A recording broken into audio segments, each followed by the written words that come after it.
Bismillahirrahmanirrahim. Assalamualaikum warahmatullahi wabarakatuh. Alhamdulillah, assalatu wassalamu ala rasulillah wa ala alihi wa ashabihi wa mawalah, amma ba'du.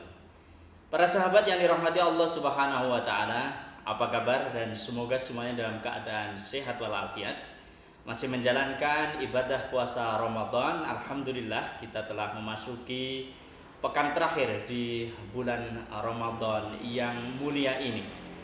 Kita akan meninggalkan Ramadan, tetapi kita harus menyempurnakan dengan ibadah yang menyertai puasa Ramadan, yakni perihal zakat.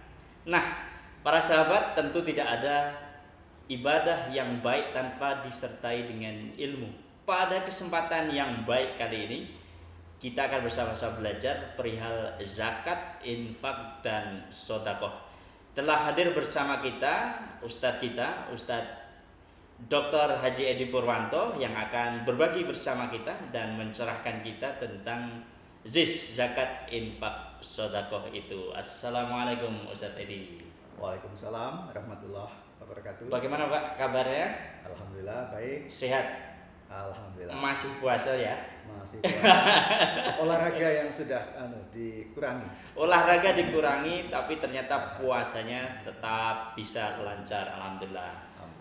Ustadz Edi, untuk hari ini apa rancangan belajar kita, tentang apa saja? Kayaknya penting kita berbincang tentang zakat, infak, sedekah ya. Iya.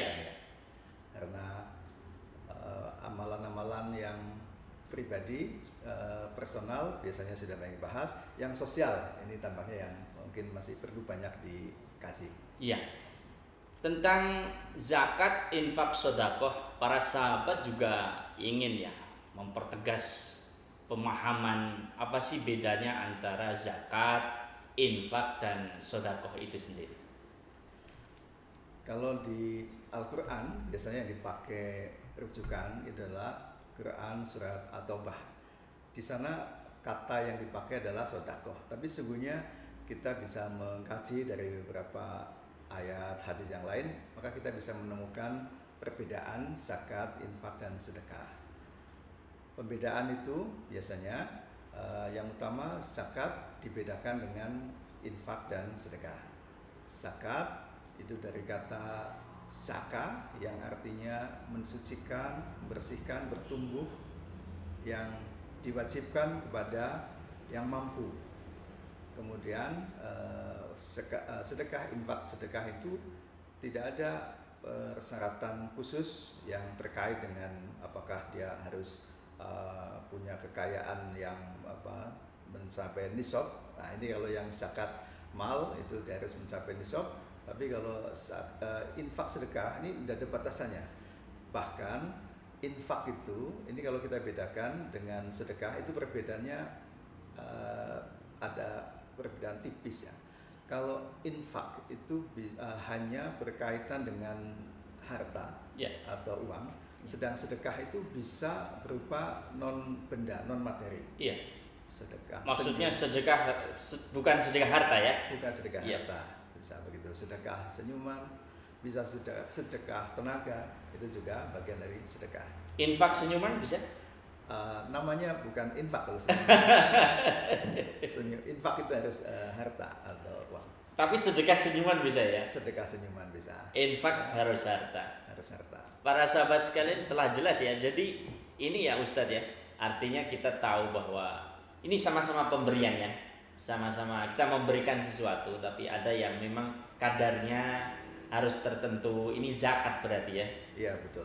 Jadi kalau kita coba bahkan cari sebaliknya, kalau tadi perbedaannya, kita bisa temukan persamaannya. Iya. Zakat, infak, sedekah itu persamaannya adalah kita mengeluarkan sebagian harta kita yang digunakan untuk kemaslahatan orang lain. Semuanya begitu. Baik zakat ini juga sebagian, tidak mungkin semuanya.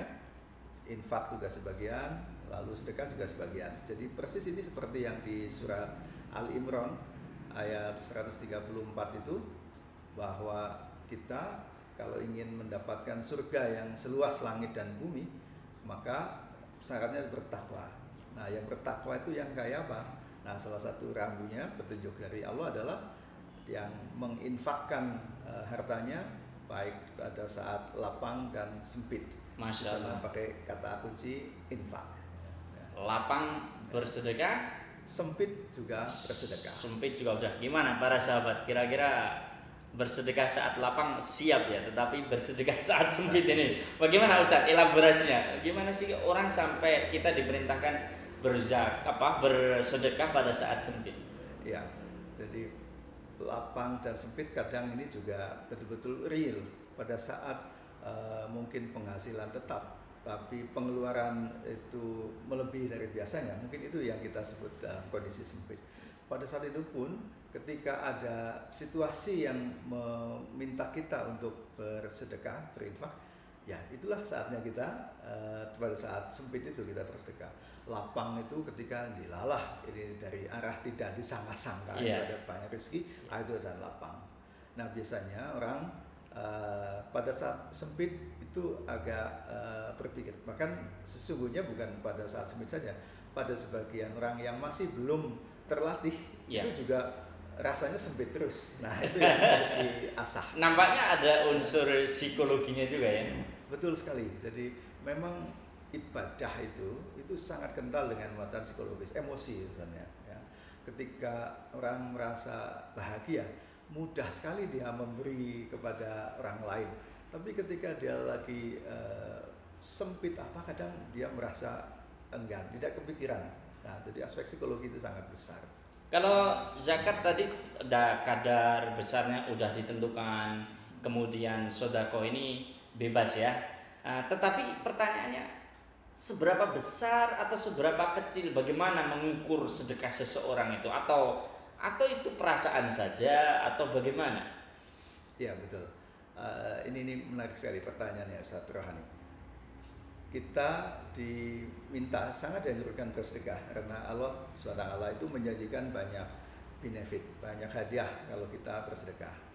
Lalu tadi saat lapang dan sempit, pertanyaan yang mendasar adalah yang ukuran pas itu seberapa. Nah, pasnya itu adalah sesuai dengan kemampuan. Kalau ada orang yang mengatakan bersedekah itu yang penting ikhlas, kalau besar nggak ikhlas itu nggak baik, kecil ikhlas itu baik. Menurut saya ini salah. Ya. Bersedekah itu ya sesuai kemampuan. Kalau dia misalnya punya uang 3 juta, ya bersedekah sebanyak 200.000 itu cukupan. Ya. Ya.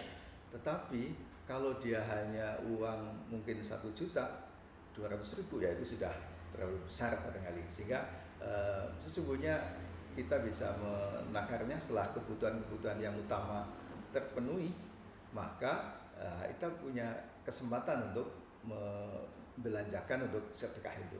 Artinya ada perbandingan ya, mungkin yang besar untuk saya mungkin kecil untuk Bapak ya.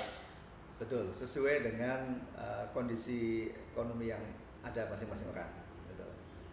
Saya kira ini menjadi menarik para sahabat sekalian, karena ketika kita beramal atau mungkin kita punya pengalaman ya, para sahabat mungkin juga punya pengalaman menggerakkan amal. Orang kadang mungkin sedikit basa-basi atau memang ungkapan kerendah hatian mengatakan maaf ya saya beramalnya tapi sedikit gitu. Dengan patokan yang tadi sedikit itu apa banyak itu apa mungkin bisa perjelas lagi Ustaz? Memang tidak, saya amati tidak ada patokan statistik gitu ya, berapa persen gitu dikatakan besar atau kecil.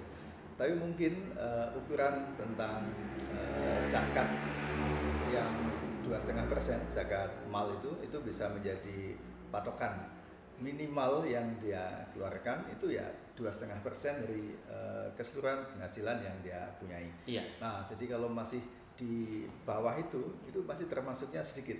Nah, sehingga kalau sudah di atas itu sudah mulai dikatakan mungkin aman jumlahnya. Para sahabat bersiap ya untuk keluarkan kalkulatornya, hitung ya untuk audit hartanya, dan tadi sudah kita belajar dari Ustadz Edi. Nah, minimal 2,5%, tapi itu kan minimal ya. Jadi bisa lebih dari itu untuk sedekahnya. Ustadz, kemudian untuk ini di akhir Ramadan kita mengeluarkan zakat fitrah. Kita berbicara tentang zakat fitrah dan zakat mal. Bagaimana agar ini para sahabat juga memiliki pemahaman yang lebih baik. Apa sih beda tujuannya, kemudian visinya kalau dilihat dari tujuan jangka panjangnya, zakat fitrah versus zakat mal itu Ustaz. Zakat fitrah ini memang khusus di bulan Ramadan yang harus dikeluarkan sebelum salat Id. Besarannya per jiwa semua saja, baik tua muda bahkan bayi, itu dikeluarkan zakat fitrahnya sebesar, kalau di krus ke bahan pokok di Indonesia itu 2,5 kilo sampai 3 kilo. Ya. Fungsinya apa? Kalau zakat fitrah itu adalah untuk mensucikan jiwa orang yang berpuasa, sehingga setelah disucikan melalui Ramadan, melalui Qiyamul Lail dan sebagainya, maka akan sempurna ketika disucikan lagi dengan zakat fitrah. Nah, ini umumnya sudah tidak ada kendala di masyarakat kita. Insya Allah semua yang Muslim sudah membayar zakat fitrah. Bahkan di hadis kalau tidak salah, semua itu wajib mengeluarkan zakat fitrah, termasuk yang miskin, kecuali yang fakir. Kalau fakir itu kan mereka itu tidak mempunyai persediaan makanan sampai dengan besok. Oh iya. Jadi habis hari ini. Besok belum jelas. Nah itu dia tidak wajib zakat. Tapi yang miskin, asal dia masih punya makanan untuk sampai besok mesti hari, dia wajib mengeluarkan zakat. Walaupun setelah itu nanti otomatis panitia zakat akan memberikan zakat fitrah dari kaum muslimin itu kepada dia. Tapi sejatinya dia sudah punya kewajiban dan sudah mengeluarkan zakat itu. Nah kemudian yang jenis satunya zakat mal. Zakat mal ini punya fungsi sesuai dengan yang di surat At-Taubah. Itu adalah membersihkan dan mensucikan. Apa yang dibersihkan dan apa yang disucikan itu adalah harta dia dibersihkan, lalu orangnya disucikan dari sifat tamak, dari sifat ingin mengumpul-kumpulkan harta sebanyak-banyaknya. Keinginan ini akan bisa dinetralkan, bisa dibersihkan melalui zakat mal. Kita bisa mungkin buat perumpamaan, orang yang tidak pernah berzakat mal, mungkin ambisinya untuk mengumpulkan harta sebanyak-banyaknya tidak terbatasi. Tapi ketika orang sudah terlatih dengan zakat mal, dia akan kayak ada remnya. Oke, saya punya banyak harta, tapi fungsi sosialnya akan dia fungsikan.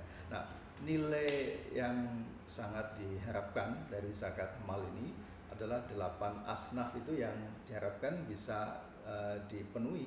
Yang itu sangat banyak nilai sosial. Nilai sosial. Sehingga harta yang ada ini tidak ngumpul di 1, 2 atau sebagian kecil orang, tapi akan terdistribusikan dan itu nanti akan memberi efek pada ekonomi umat. Diperbincangkan tentang zakat mal ini Ustadz ya, dalam forum-forum diskusi zakat ini kemudian berkembang diskusi tentang bagaimana teknik pembayarannya gitu ya, teknis pembayarannya, karena orang telah mungkin banyak ya yang menghasilkan penghasilan yang tetap, lalu pertanyaannya apakah dibayarkan di akhir tahun kalau sudah jelas penghasilan tetapnya itu sudah masuk nisab gitu ya, atau ada hal yang lebih maslahat kalau dibayarkan begitu menerima dibayarkan, begitu menerima dibayarkan, atau nunggu sampai di akhir tahun begitu Ustadz? Bisa diberikan gambaran ilustrasi bagaimana teknis pembayaran dan juga maslahatnya? Ya, zakat mal itu memang kalau di tuntunan syar'i itu ada syarat ketentuannya. Orang punya kewajiban membayar zakat mal itu setelah memenuhi syarat, yaitu apa? Harta yang dimiliki telah mencapai nisab. Nisab itu biasanya ukurannya adalah emas sebesar 85 gram. Jadi kalau kita hitung kursnya 1 gram itu 500.000 misalnya, Iya. kali 85, itulah nisab harta yang harus dikeluarkan. Iya. Jadi kalau saya hitung-hitung, orang yang penghasilan tetap ini bisa pegawai, bisa karyawan swasta yang setiap bulan punya penghasilan relatif tetap itu sebesar 3.600.000, itu sudah mencapai nisab.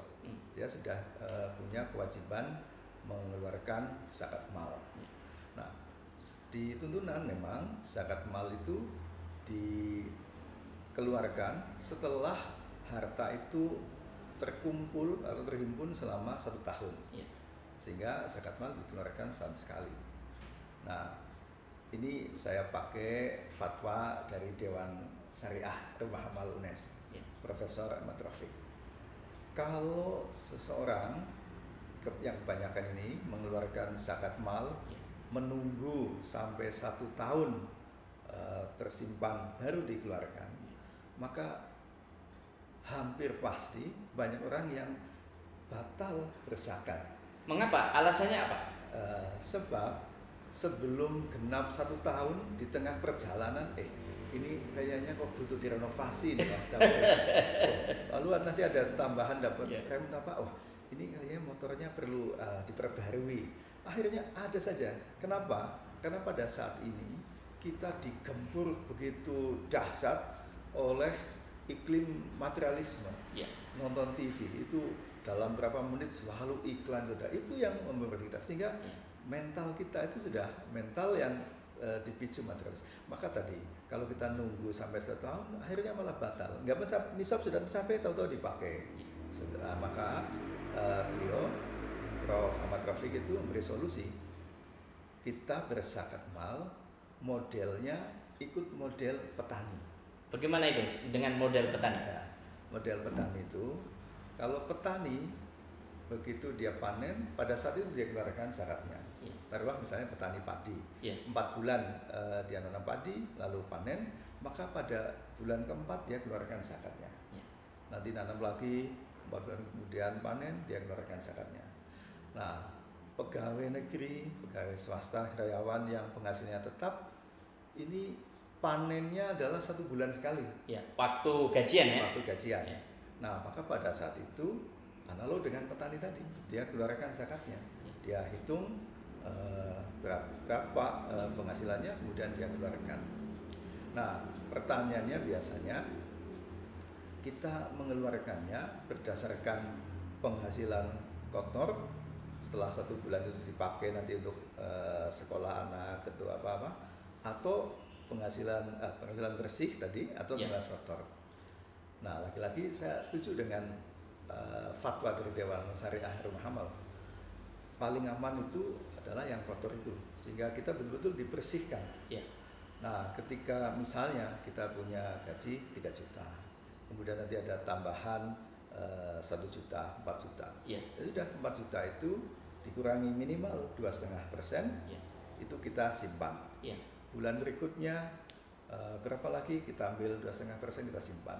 Mengeluarkannya boleh pada 1 tahun yang biasa dilakukan, misalnya pada bulan Ramadan seperti ini, atau pada kesempatan yang lain. Itu saya kira menjadi lebih aman kita memenuhi tuntunan Islam itu. Para sahabat sekalian, menarik sekali ya bahwa ternyata ada wisdom ya, atau kebijaksanaan di balik tadi dibayarkan pada saat menerima penghasilan. Khawatirnya nanti tergoda ya. Betul sekali. Tergoda betul, akhirnya tidak jadi zakat sama sekali gitu ya. Sama dengan bersedekah.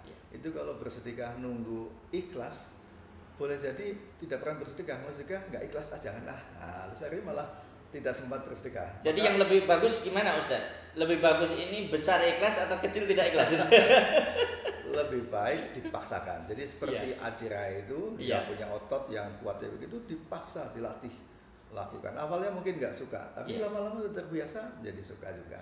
Masya Allah, para sahabat, ternyata urusan beramal ini, apalagi beramal dengan harta ini, ada analoginya dengan bodybuilding tadi ya, Adira ya. Jadi ada dipaksa dulu biar nanti ototnya itu tumbuh, ada kekuatan dan berkembang. Para sahabat sekalian, masih bersama Ustadz Dr. Haji Edi Purwanto. Perbincangan kita kali ini adalah tentang zakat, infak, dan sedekah. Ustadz, tentang membayarkan zakat ini ya, kan sekarang sudah marak, sudah familiar masyarakat dengan adanya badan amil zakat ya, atau badan yang mengelola pengumpulan dan penyaluran zakat. Bisa diberikan wawasan kepada kami dan sahabat semuanya menyaksikan, mengikuti siaran dakwah ini, bagaimana berzakat langsung sebagai individu, berzakat melalui amil, plus minusnya, syariatnya, dan hikmahnya bagaimana?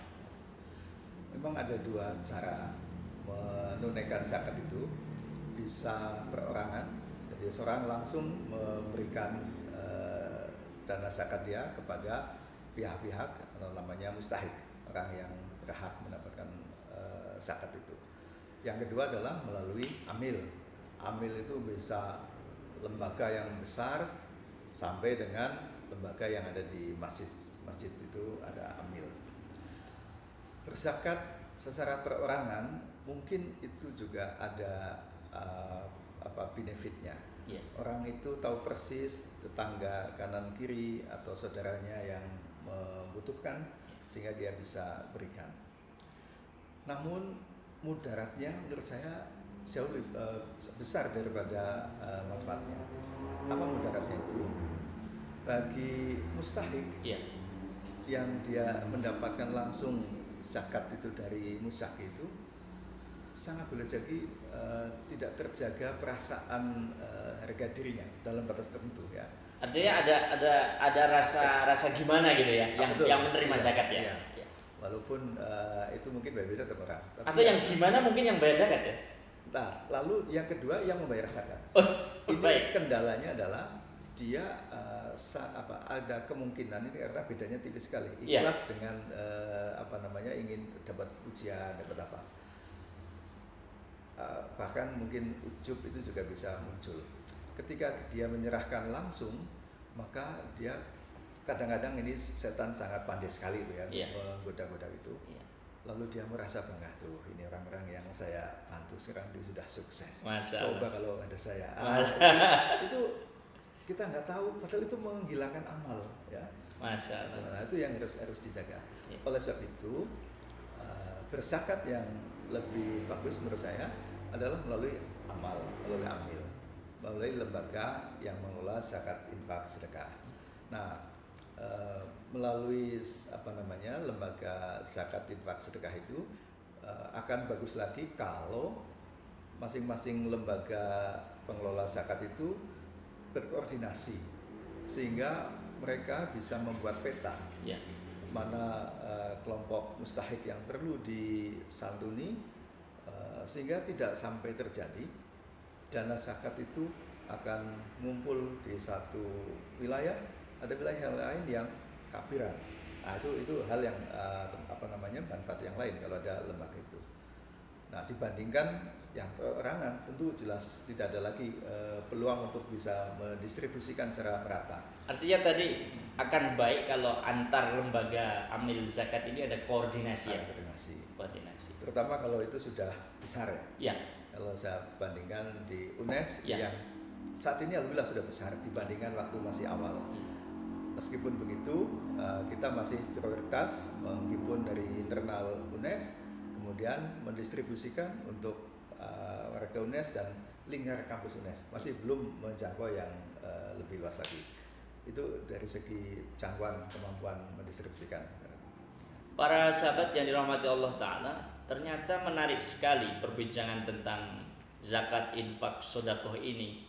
Begitu banyak hikmah yang terkandung di baliknya dan begitu banyak hal yang kita harus mengerti. Misalnya tadi tentang bagaimana hikmah membayar zakat lewat badan amil yang berwenang sehingga ada manfaat-manfaat lebih yang diperoleh dari sana untuk orang yang menerima zakat dan orang yang membayar zakat. Ustadz, sebelum kita tutup perbincangan pada kesempatan ini, barangkali bisa diberikan closing remark tentang ibadah terkait zakat, infak dan sedekah ini. Dipersilakan.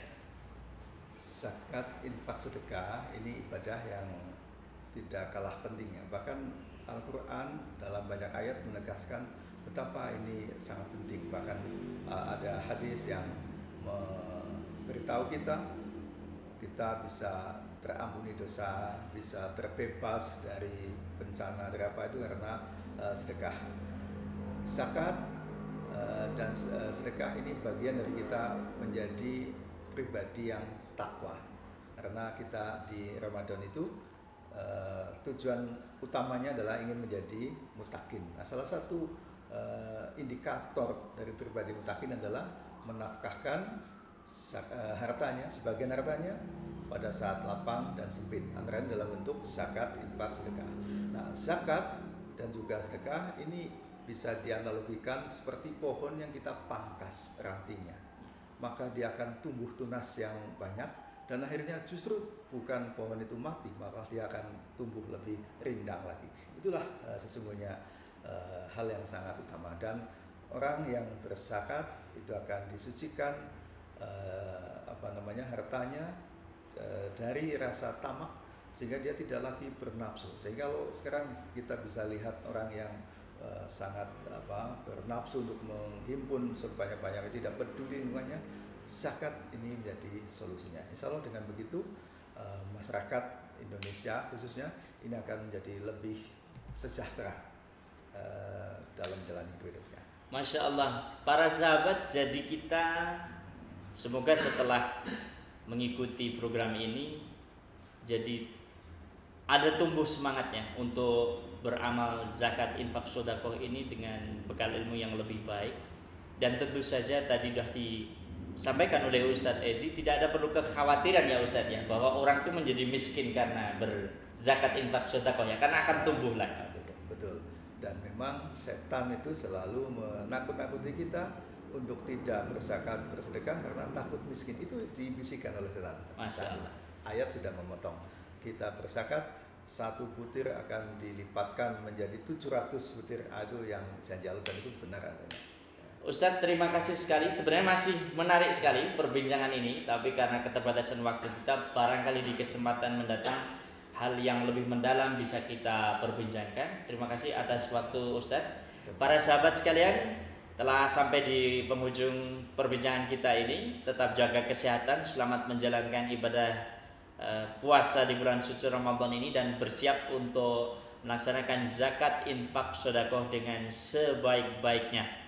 Saya Rohani yang mengantarkan perbincangan pada kesempatan ini menyampaikan terima kasih. Wa'alaikum minkum. Wassalamualaikum warahmatullahi wabarakatuh. Waalaikumsalam.